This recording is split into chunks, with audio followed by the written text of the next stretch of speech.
As a minister here, we occasionally get called on opportunities to go visit shut-ins.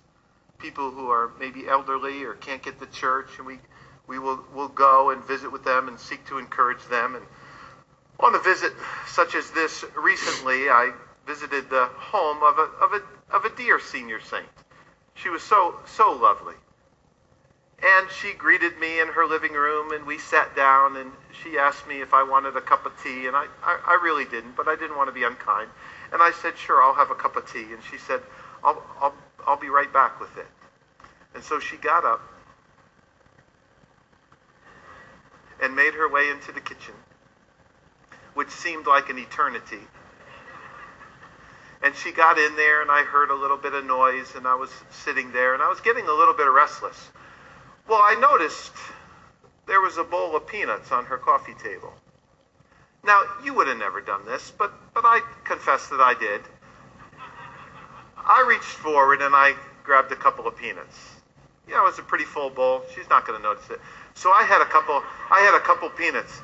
You know, the peanuts tasted kind of bland. Like they didn't have any salt on them.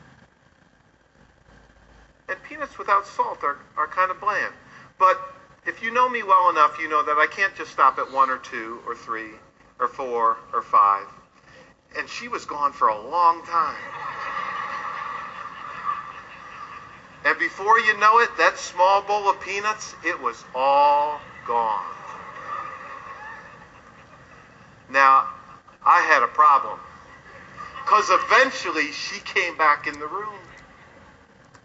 And she came back in, and I thought, well, I'm going to just confess this before she notices.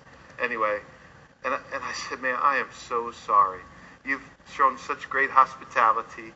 But, you know, I ate a couple of the peanuts, and I couldn't stop. And I ate the whole bowl of peanuts. She looked at me, and she said, oh, don't you worry about it. I don't like them after I suck the chocolate off of them.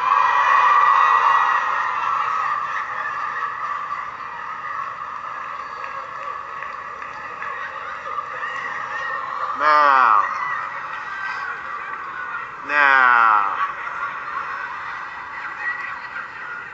All right, let's take a survey. How many of you believe that story? How many of you believe that story? I got some property down by the Everglades I'd like to sell to you. But I guarantee you'll use that story